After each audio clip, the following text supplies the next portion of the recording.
अंग्रेज भी जब 200 साल इस देश में रह गए थे तो लोगों को लगा था कि अंग्रेज जाएंगे ही नहीं। ये जो नए अंग्रेज हैं इनको तो आए हुए अभी 15 साल भी नहीं हुआ है। जिनका सूरज चढ़ता उनका सूरज उतरता भी है। राम प्रसाद बिस्मिल और अशफाक उल्लाह खान, एक पंडित दूसरा मुसलमान, दोनों मिलकर के इस देश की आज़ादी के लिए साझी शहादत दिया है। यही हमारा इतिहास है। सच को सच कहेंगे, झूठ को झूठ कहेंगे। और बिहार में हम कहते हैं कि जब तक जेल में चना रहेगा आना जाना लगा रहेगा।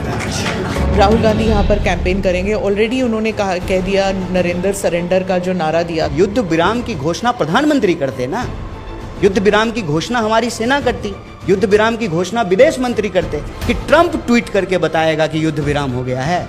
कौन है वो ये कहने के लिए कि युद्ध विराम हो गया है? आप पहले बेगूसराय से चुनाव लड़ते हैं, वहाँ से हार जाते हैं, फिर नॉर्थ ईस्ट दिल्ली में जाते हैं, वहाँ से हार जाते हैं, वापस बिहार आ जाते हैं। वापस नहीं आए हैं, मेरा वोटर आईडी बिहार का ही है। हाँ, लेकिन कहाँ की राजनीति करना चाहते हैं? हम मेहनत कश जब जग वालों से अपना हिस्सा मांगेंगे, एक बाग नहीं, एक खेत नहीं, हम पूरी दुनिया मांगे। नमस्ते, जय Hind. You're watching or listening to another edition of the ANI podcast with Smita Prakash.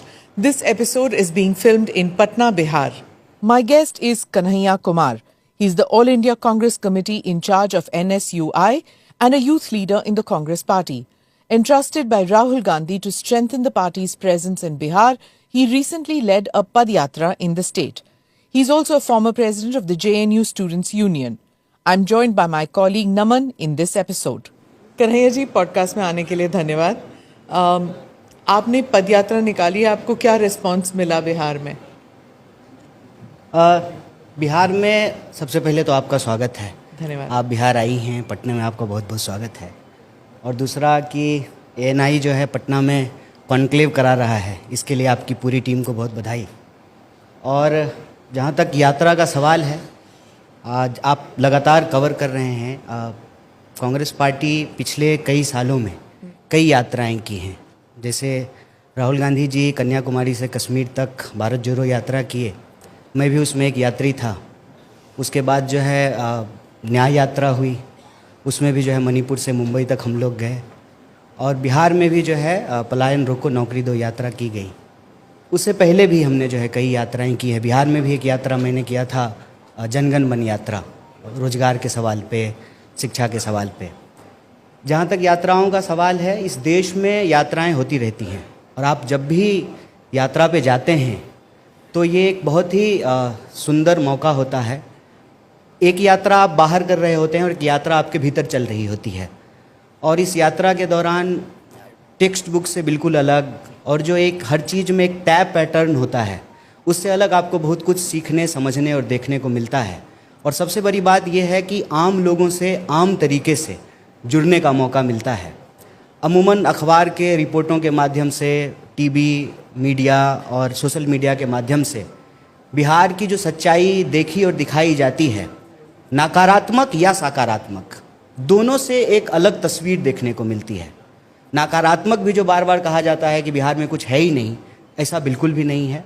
या कई बार सरकार जो है अपना चेहरा चमकाने के लिए, और आजकल तो प्रचार की सरकार बनती है, ऐड की सरकार बनती है, तो उसमें भी जो बहुत सारे दावे किए जाते हैं उसकी हकीकत, मतलब नकारात्मक और सकारात्मक दोनों ही एक अलग तरह की तस्वीर आपको देखने को मिलती है। उस यात्रा के दौरान कई अहम सवाल देखने को मिले, जैसा कि जो लोग आकर के बार बार बता रहे थे। पलायन तो एक मुद्दा था ही, रोजगार तो एक मुद्दा है ही, शिक्षा का सवाल तो एक मुद्दा है ही। इसके साथ साथ जो कुछ नई बात देखने को पता चली, जैसे बिहार में जिस तरीके से नशाखोरी बढ़ा है, और ख़ास करके लोकल लैंग्वेज में लोग उसको कहते हैं सूखा नशा, वो युवाओं के लिए जो है एक बहुत बड़ी चुनौती बना हुआ है। साथ ही साथ जो स्वास्थ्य व्यवस्थाओं की हालत है वो काफ़ी चिंताजनक है। कैग में भी इसकी रिपोर्ट आई है और कहा गया है कि देश में सबसे बदतर स्वास्थ्य व्यवस्था अगर कहीं है तो बिहार की है। साथ ही साथ सड़कें बन रही हैं, पुल बन रहा है, इसमें कोई दो राय नहीं है, लेकिन जो बुनियादी जीवन जीने की ज़रूरतें हैं वो लोगों को नहीं मिल पा रहा है। और पलायन का दंश लोग इसलिए झेलने को विवश हैं कि अगर सही इलाज नहीं मिलेगा, सही पढ़ाई नहीं मिलेगी, सामाजिक सुरक्षा नहीं मिलेगा, किसानों को उनके फसल का दाम नहीं मिलेगा, नौजवानों को नौकरी नहीं मिलेगी, मतलब लाखों पोस्ट जो हैं वो आज भी रिक्त पड़े हुए हैं। और स्वाभाविक रूप से बुनियादी ज़रूरतों को पूरा करने के लिए लोगों को अपना घर बार छोड़ के जाना पड़ता है। ये सवाल पूछते हैं बीजेपी से या जेडीयू से, तो वो कहते हैं कि कोई और पूछ ले ठीक है, लेकिन कांग्रेस का पूछना बिल्कुल लाजमी नहीं, क्योंकि 40 साल 50 साल इस मुल्क में कांग्रेस का राज था। अगर अभी भी हॉस्पिटल्स नहीं हैं, स्कूल्स नहीं हैं, सड़कें नहीं हैं, पानी नहीं आता, छतें नहीं हैं जो लोगों के सिर के ऊपर, तो किसकी गलती है? कांग्रेस की गलती है, क्योंकि इतने साल तो उनकी सरकार थी। तो 40-50 साल में जो बनाया उसका क्रेडिट मोदी जी को, और जो नहीं बना उसका गाली नेहरू जी को। ये जस्टिफाइड है? नहीं, 40-50 साल कांग्रेस की गलती थी, वो कह रहे हैं। नहीं, वो किस आधार पे कह रहे हैं, यही प्रश्न है। हाँ, देश वहां तो नहीं है ना जहां 47 में था। तो देश अगर सकारात्मक दिशा में आगे बढ़ा है, उसका क्रेडिट अगर कांग्रेस पार्टी को नहीं मिल रहा है, तो डिस्क्रेडिट क्यों कांग्रेस पार्टी को दिया जा रहा है? अगर डिस्क्रेडिट कांग्रेस पार्टी को दे रहे हैं, फिर क्रेडिट भी देना पड़ेगा। क्रेडिट तो देते हैं इसका ना, मतलब जैसे आज जो भी पब्लिक सेक्टर अंडरटेकिंग्स हो या फिर एयरलाइंस हो, ये सब तो बनी है कांग्रेस की सरकार के क्या नहीं बना है? जितने नेता बने हुए हैं, सारे नेता तो उन्हीं स्कूल कॉलेज में पढ़ के आए हैं ना जिसको कांग्रेस पार्टी बनाई है। उनके माँ बाप का इलाज तो उसी अस्पतालों में हुआ जिसको कांग्रेस पार्टी बनाई है। देश को आज़ादी दिलाने में कांग्रेस पार्टी की भूमिका है, इससे कोई इनकार कर सकता है? इसरो बना हो, आईआईटी बना हो, आईआईएम बना हो, देश की यूनिवर्सिटीज़ बने हो, सड़कें बने हो, आप जिस स्कूल में पढ़े हैं, हम जिस विश्वविद्यालय में पढ़े हैं, उसको तो कांग्रेस ही बनाई है। प्रश्न यही है, इस देश का विपक्ष होने के नाते देश में जो चीज़ें हुई हैं उसकी तारीफ की जानी चाहिए, और जो नहीं हुआ है उसका सवाल पूछा जाना चाहिए। अच्छा, आप जो यात्रा कह रहे थे, भारत जोड़ो यात्रा हो गई, या फिर दूसरी वाली जो यात्रा निकाली थी राहुल गांधी ने, सब कह रहे थे कि यात्रा तो निकाल रहे थे, लोग आ भी रहे थे, लेकिन वोट जा रहा था बीजेपी को। अच्छा, ये तो मतलब आप पत्रकार हैं और आपके पास आंकड़े होते होंगे, आई गेस, कि कांग्रेस पार्टी जब भारत जोड़ो यात्रा निकाल रही थी तो उसके कितने सांसद थे, और जब भारत जोड़ो यात्रा हो गई उसके बाद उसके कितने सांसद हुए? ये आंकड़ा तो आपके पास होगा ही। है, वो सरकार तो नहीं बनी ना। सरकार तो नहीं बनी, वो बात तो ठीक है। इंडिया वर्ल्ड कप तो नहीं जीता, इसका मतलब ये थोड़ी है कि इंडिया जो है क्रिकेट खेलना बंद कर दिया है। इंडिया वर्ल्ड कप नहीं जीता, लेकिन अभी जीत करके आया है।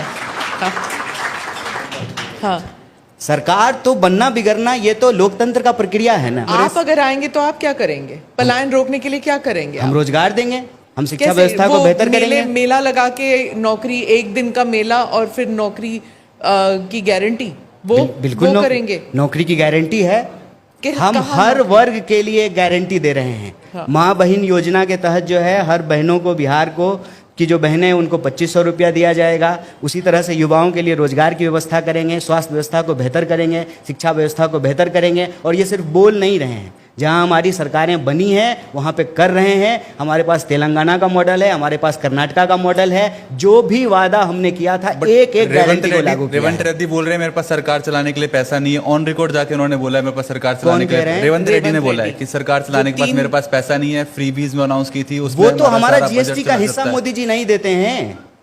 जो गैर भाजपा सरकार है उनकी मुख्यमंत्रियों के स्टेटमेंट आप सुन लीजिए, सरकार के बयान सुन लीजिए, और ये एक साल की बात नहीं है। आप चाहे केरल के मुख्यमंत्री का बयान सुनिए, आप झारखंड के मुख्यमंत्री का बयान सुनिए, आप जो है हिमाचल के मुख्यमंत्री का बयान सुनिए, कर्नाटक के, तमिलनाडु के, क्योंकि केंद्र सरकार जो स्टेट का जीएसटी का हिस्सा है वो केंद्र सरकार उसको रिलीज नहीं कर रही है। ये एक बहुत बड़ा मुद्दा है। आप हमसे टैक्स रेवेन्यू कलेक्ट कर रहे हैं और जो सरकार का हिस्सा है राज्य सरकार का, आप उसको वापस नहीं कर रहे हैं, तो स्वाभाविक रूप से ये सवाल उठेगा। आप देखिए पिछले साल, अभी बारिश आने वाली है, मानसून आने वाला है, और हिमाचल में पिछले साल जो त्रासदी हुई, जो आपदा आया, बार बार मुख्यमंत्री जाकर के जो है केंद्र की सरकार से गुहार लगा रहे थे कि आप हमारा हिस्सा हमको दे दीजिए, हमारा राज्य आपदा से गुजर रहा है, हमको हमारा पैसा दे दीजिए। तो ये तो सरासर बेईमानी केंद्र सरकार कर रही है। कांग्रेस की क्या स्थिति है इस समय बिहार में? एक सवाल ये है कि पिछले 30 सालों में कांग्रेस जहां भी 3 से चौथे नंबर की पार्टी बनी है, चाहे वो उत्तर प्रदेश हो, चाहे वो तमिलनाडु हो, चाहे वो बाकी राज्य हो, उसमें कभी बाउंस बैक नहीं कर पाई है कांग्रेस पिछले 30 सालों में। क्या आपको लगता है कि बिहार में आने वाले समय में या तो आपकी लीडरशिप के अंडर या राहुल गांधी की लीडरशिप के अंदर कांग्रेस बाउंस बैक कर पाएगी? अव्वल तो राजनीति कैरम का खेल नहीं है कि बाउंस बैक करेंगे। राजनीति एक सीरियस प्रोफेशन है। सीरियस प्रोफेशन में जनता के सीरियस सवाल हैं, लोगों के जीवन मरण का प्रश्न है। और आपको मैं बता दूं, हम कितने नंबर की पार्टी हैं ये इंपॉर्टेंट नहीं है, लोगों का सवाल उठाने में हम नंबर 1 होंगे। और बिहार के अंदर, बिहार के लोगों के साथ किसी भी कोने में कोई भी अन्याय होगा तो सबसे पहले हम लोग जो है तिरंगा झंडा लेकर के सड़कों पे उतरेंगे। चाहे वो मुजफ्फरपुर के बलात्कार का मामला हो, पलायन का मामला हो, नौकरी का मामला हो। कल 12 तारीख है, पूरे राज्य में हर जिला मुख्यालय में रोजगार के सवाल पे जो है सरकार के सामने धरना देंगे। जो पहले हुआ करता था एक एम्प्लॉयमेंट एक्सचेंज जिसको बोला करते थे, उसके सामने जो है धरना देंगे। हमारा काम है जनता के मुद्दों पर उनके न्याय के लिए संघर्ष करना। कितने नंबर की पार्टी हैं, कोई टी शर्ट बेचने के लिए थोड़ी आए हैं कि कौन सा नंबर का शोरूम हमारा चल रहा है। जनता के लिए लड़ना ये हमारी प्राथमिकता है। और बाउंस बैक करने का जहाँ तक सवाल है, तो देखिए, जब भी किसी भी तरह की हेजेमनी बन जाती है ना, तो लोगों को लगता है कि ये तो होगा ही नहीं।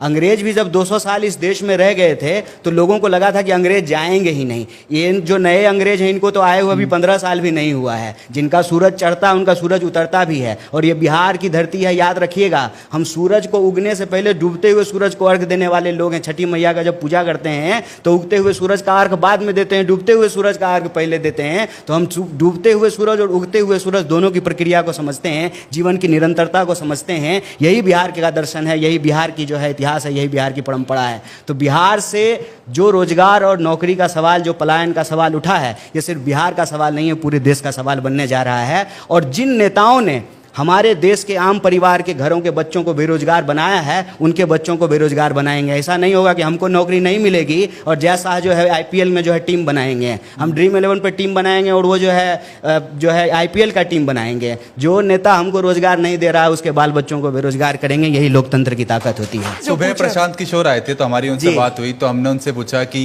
क्या लगता है आपको कितनी सीट मिलेंगी कांग्रेस को इस बार। तो उन्होंने कहा लालू जी जितनी भीख में दे देंगे कांग्रेस को वो उतने अपने दामन में समेट लेंगे। ठीक है, ये उनके विचार हैं।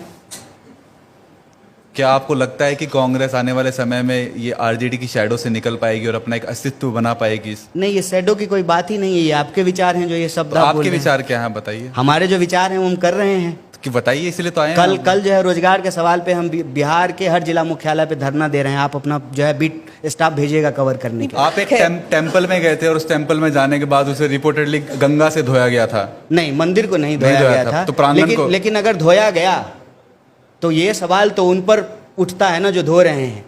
ये जो आज इतने साल के बाद 21वीं सदी में भी जो ऊंच नीच की मानसिकता नहीं छोड़ रहे हैं, जब देश में संविधान का शासन है, जिस संविधान के शासन में कहा गया है हम भारत के लोग, क्या ब्राह्मण, क्या दलित, क्या हिंदू, क्या मुस्लिम, क्या महिला, क्या पुरुष, हम भारत के लोग हैं। जो इस भारतीयता की परंपरा में विश्वास नहीं रखते हैं और ऊंच नीच की मानसिकता रखते हैं, शुद्ध अशुद्ध की मानसिकता रखते हैं, वही मंदिर धोएंगे हमारे जाने से। नहीं तो बताइए, मेरा तो नाम कन्हैया, मेरे नाम में ही जो है ईश्वर का नाम है। बताइए। तेजस्वी जी ने लेटर लिखा कि जुडिशरी में रिजर्वेशन होना चाहिए, प्राइवेट सेक्टर में रिजर्वेशन होना चाहिए। इसको लेके आपका क्या स्टैंड है? और जो आने वाला बिहार का पोल है, आपको क्या लगता है वो हाइपर इश्यूज पे लड़ा जाएगा, लोकल इश्यूज पे लड़ा जाएगा, जैसे कास्ट सेंसस पे लड़ा जाएगा, जॉब्स पे लड़ा जाएगा, माइग्रेशन पे लड़ा जाएगा, किस पे लड़ा जाएगा? देखिए, बिहार के जो इशूज हैं स्वाभाविक रूप से वो बिहार के इशूज हैं, लेकिन वो सवाल जब आप देखेंगे तो ऐसा नहीं है कि सिर्फ बिहार के इशूज हैं, देश के भी सवाल हैं। महंगाई का सवाल हो, शिक्षा का सवाल हो, रोजगार का सवाल हो, स्वास्थ्य व्यवस्था का सवाल हो, पलायन का सवाल हो, वो जो है बिहार के सवाल तो हैं ही। लेकिन ऐसा नहीं, देखिए, जो देश के लोग बिहार के लोगों के साथ करते हैं, भारत के लोगों के साथ वही व्यवहार जो है अमेरिका में किया जा रहा है। प्रधानमंत्री जी कहते हैं नमस्ते डोनाल्ड ट्रंप, और इधर जो है कि भारतीय छात्र को जो है देखे थे ना हथकड़ी लगा करके, वीडियो नहीं देखे, हथकड़ी लगा करके जो है भारत डिपोर्ट किया जा रहा है। तो पलायन का सवाल जो है, अगर भारतीय हैं आप तो आपको भी बेहतर एजुकेशन के लिए जो है बाहर जाना पड़ता है। MIT में जाना पड़ता है, हार्वर्ड में जाना पड़ता है, आपको ऑक्सफोर्ड जाना पड़ता है, आपको लंदन स्कूल ऑफ इकोनॉमिक्स जाना पड़ता है। बिहार के लोगों को भी पढ़ने के लिए जो है देश में अपने राज्य से बाहर जाना पड़ता है, रोजगार के लिए बाहर जाना पड़ता है, काम के लिए बाहर जाना पड़ता है। आप चले जाइए पंजाब हरियाणा में, कनाडा जाने के लिए, वीज़ा लगाने के लिए कितना सारा जो है दुकान खुला हुआ है।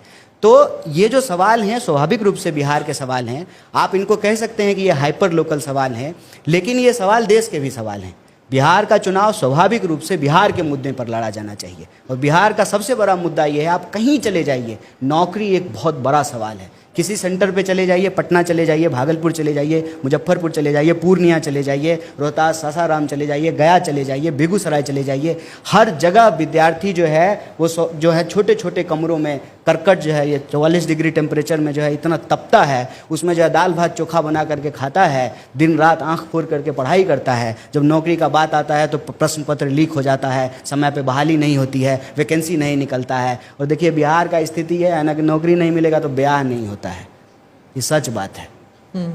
रोजगार लोगों के लिए एक बहुत बड़ा सवाल है, और रोजगार जब बिहार में मिलता नहीं है तो स्वाभाविक रूप से लोगों को पलायन करना पड़ता है। अच्छी शिक्षा व्यवस्था नहीं मिलती है तो पलायन करना पड़ता है। और जो नेता सब आता है ना, तो एक काम कीजिएगा, उसे पूछिएगा कि उसका बेटा बेटी कहाँ पढ़ रहा है। मेरे तरफ से एक सवाल तेजस्वी आ रहे हैं, उसके बाद आपकी क्या अरे equation उनका है? बेटा तो भी पैदा ही हुआ है, वो कहाँ पढ़ने जाएगा? कैसा बात करते हैं? अरे जिसका बेटा बड़ा हो गया उससे पूछिएगा उसका बाल बच्चा कहाँ पढ़ा है। नहीं, आप भी तो जेएनयू गए थे और वो भी तो दिल्ली गए हाँ, थे ना? मैं नहीं जाता। DPS, हाँ। मैं नहीं जाता अगर जेएनयू यहाँ होता। हाँ, अच्छा, अगर यहाँ एम्स में अच्छा इलाज होता तो नहीं जाता इलाज कुछ कराने ही के लिए। महीनों में बिहार के चुनाव होंगे तो राहुल गांधी यहाँ पर कैंपेन करेंगे। ऑलरेडी उन्होंने कह दिया नरेंद्र सरेंडर का जो नारा दिया था, क्या आप लोग इसे उठाएंगे इस इलेक्शन में? प्रधानमंत्री नरेंद्र मोदी ने डोनाल्ड ट्रंप से कब सवाल किया है? भारत के हित में कब सवाल पूछा है? प्रचार करने के लिए चले गए, ये भी गए थे डफली बजाने के लिए, ट्रंप का प्रचार करने के लिए चले गए, चुनाव प्रचार करने के लिए। जब भारत के हितों का सवाल आ रहा है तो भारत एक संप्रभु राष्ट्र है। संप्रभु राष्ट्र का राष्ट्राध्यक्ष होने के नाते आप दूसरे राज्य के राष्ट्राध्यक्ष के सवाल नहीं करेंगे कि तुम कौन होते हो भाई, 3 में कि 13 में, तुम हमारा पंचायती क्यों करोगे? हम 140 करोड़ के देश हैं, तुमसे ज़्यादा पुराना लोकतंत्र का हमारा इतिहास है। जब अमेरिका का नामो निशान नहीं था, अमेरिका खोजा ही तब गया जब भारत खोजने के लिए कोलंबस निकला था। तो उस देश के राष्ट्राध्यक्ष जो है वो हमसे पहले कहेंगे कि वो जो है मध्यस्थता करवा दिए। वो कौन होते हैं मध्यस्थता कराने वाले? सरेंडर करने का मतलब ये है कि युद्ध विराम की घोषणा प्रधानमंत्री करते ना, युद्ध विराम की घोषणा हमारी सेना करती, युद्ध विराम की घोषणा विदेश मंत्री करते, युद्ध विराम की घोषणा वही सोफिया कुरैशी करती जो बार बार आकर के ब्रीफिंग दे रही थी, क्या कार्रवाई हो रही इसकी जानकारी देश को दिया जा रहा है कि ट्रंप ट्वीट करके बताएगा कि युद्ध विराम हो गया है। कौन है वो ये कहने के लिए कि युद्ध विराम हो गया है? तो हम कह रहे हैं कि नरेंद्र मोदी डोनाल्ड ट्रंप के सामने सरेंडर हो गए हैं। पत्रकारों का वीडियो डिलीट करवा रही है सरकार अगर ट्रंप से कोई सवाल पूछ रहा है तो। आप भी सवाल पूछ लीजिएगा। तो आप अमेरिका का वीजा है कि नहीं है? हाँ है। तो अभी ट्रंप के खिलाफ 2 बात बोलिए, आपका वीजा कैंसिल कर देगा। बिल्कुल नहीं करेंगे। अच्छा, आपके दोस्त जेएनयू में कर रहे हैं ना? जेएनयू के जो छात्र हैं वो सब अपना सोशल मीडिया क्लियर कर रहे हैं, नहीं तो वीजा नहीं मिलेगा ना। वो सब आपके लीग के लोग हैं, हमारे दोस्त नहीं हैं इससे। आपके दोस्त कौन है फिर? हमारे दोस्त वो हैं जो सच को सच कहते हैं, झूठ को झूठ कहते हैं। हाँ, जेल में चले जाएं तो क्या हो जाएगा? हम लोग एक कहानी बार बार कहते हैं। आपको पता है आज राम प्रसाद बिस्मिल का भी जन्मदिन है, और राम प्रसाद बिस्मिल जो गाना गाते थे, सरफरोशी की तमन्ना अब हमारे दिल में है, देखना है जोड़ कितना बाजुएं कातिल में है, उसको लिखा है बिस्मिल अजीमाबादी ने, क्योंकि पटना को अजीमाबाद भी कहा जाता है। और राम प्रसाद, पंडित राम प्रसाद के नाम में जो बिस्मिल है वो बिस्मिल वहीं से लिया गया है। और आपको मालूम होना चाहिए कि राम प्रसाद बिस्मिल और अशफाक उल्लाह खान, एक पंडित दूसरा मुसलमान, दोनों मिलकर के इस देश की आज़ादी के लिए साझी शहादत दिया है। यही हमारा इतिहास है। सच को सच कहेंगे, झूठ को झूठ कहेंगे। तुम्हारी जेल में जितनी जगह है देख लेंगे। और बिहार में हम कहते हैं कि जब तक जेल में चना रहेगा आना जाना लगा रहेगा। आप पहले बेगूसराय से चुनाव लड़ते हैं, वहां से हार जाते हैं, आप फिर नॉर्थ ईस्ट दिल्ली में जाते हैं, वहां से हार जाते हैं, वापस बिहार आ जाते हैं। तो वापिस नहीं आए हैं, मेरा वोटर आईडी बिहार का ही है। हाँ, लेकिन कहाँ की राजनीति करना चाहता है? अगर बिहार की राजनीति करने में बिहार में ही रहूंगा, यहीं का पानी पीऊंगा। हम जग वालों, जब दुनिया से हम मेहनत कर, जब जग वालों से अपना हिस्सा मांगेंगे, एक बाग नहीं, एक खेत नहीं, हम पूरी दुनिया मांगेंगे। या फिर पंचायती नहीं कर रहे हैं सर। कोई राजनीति होगी ना कि मैं दिल्ली की राजनीति करूंगा, मैं बिहार की राजनीति में यहाँ पे रह के देखिए, आपकी नौकरी है एएनआई की, हमारी नौकरी नहीं है। हम नौकरी नहीं करते तो हैं, कल को हम न्याय के लिए लड़ते हैं। से भी इलेक्शन लड़ तो सकते आप हैं। एएनआई से जो है कल दूसरे जो है टीवी में जा सकते हैं। हम नौकरी नहीं कर रहे हैं। निवेदन आपसे यही तो है। आप बिहार में रहेंगे, चुनाव हम बिहार में ही रहते हैं। नहीं, मतलब मेरा स्थायी पता बिहार है। मैं वोट देने के लिए बिहार ही आता हूँ। मेरा वोटर आईडी बिहार का है। वोट देने के लिए, वोट मांगने के लिए कहाँ जाएंगे आप? सिर्फ बिहार में या फिर केरल में जा सकते हैं? पूरे देश में वोट मांगते हैं। अभी जो पंजाब में बाय इलेक्शन हो रहा है वहां भी वोट मांगने के लिए गए थे। पार्टी ने हमको स्टार कैंपेनर बनाया है। आप बताइए स्मिता जी, आप दिल्ली से पटना कॉन्क्लेव करने के लिए आ गई हैं और हम पटना से दिल्ली नहीं जा सकते नेता हैं है ना, इसीलिए तो तो आप भी तो पत्रकार हैं ना। तो जितना नागरिक आप हैं उतना नागरिक हम हैं। आप आएंगे नहीं हमारे कोई पास, कंफ्यूजन नहीं है, इसलिए हम आपके पास आ गए। कोई कंफ्यूजन नहीं है। जिस कॉन्स्टिट्यूशन में पार्टी हमको चुनाव लड़ाएगी, वहां से चुनाव लड़ेंगे, नौकरी थोड़ी कर रहे हैं नमन। कांग्रेस नेता ने ऑफ द रिकॉर्ड कहा कि राहुल गांधी को कन्हैया कुमार पे बहुत विश्वास है, उन्हें लगता है कि ये ऑर्गेनाइजेशन लेगेसी नहीं, को इसको ऑफ द रिकॉर्ड कहने की क्या जरूरत है? मतलब नहीं, कोई उन्होंने चोरी off छिपे the वाली बात record थोड़ी कहा। है। हम तो ऑन रिकॉर्ड करें। उन्होंने कहा कि ऑफ द रिकॉर्ड कि कन्हैया कुमार पे उन्हें बहुत विश्वास है, उन्हें लगता है कि ये इंसान कांग्रेस की और ऑर्गेनाइजेशन लेगेसी को आगे लेके जाएगा। पार्टी के हम लोग वर्कर हैं। पार्टी अगर कहीं पे कोई मुहिम चला रही है, कोई कैंपेन कर रही है, तो एक कार्यकर्ता की तरह जो उस कैंपेन को आगे बढ़ाते हैं। बिहार के जो लोग हैं, बिहार के लोगों के लिए सबसे बड़ा नौकरी का सवाल है, चुनाव से पहले भी और चुनाव के बाद भी इस सवाल पे हम लोग अनवरत संघर्ष करने वाले हैं। और हमको उम्मीद है कि भले वर्ल्ड कप जो है इंडिया नहीं जीती थी, बाद में चैंपियंस ट्रॉफी जीती ना, इंडिया जीतेगी। बहुत बहुत शुक्रिया। बहुत बहुत धन्यवाद। नमस्कार, मैं हूं मानक गुप्ता। अगर आपको हमारा ये वीडियो पसंद आया हो तो इसे लाइक और शेयर जरूर करें, और हाँ, हमें सब्सक्राइब और फॉलो करना ना भूलें ताकि आप देश और दुनिया की कोई खबर मिस ना करें। तो जुड़े रहिए हमारे साथ और देखते रहिए न्यूज़ 24।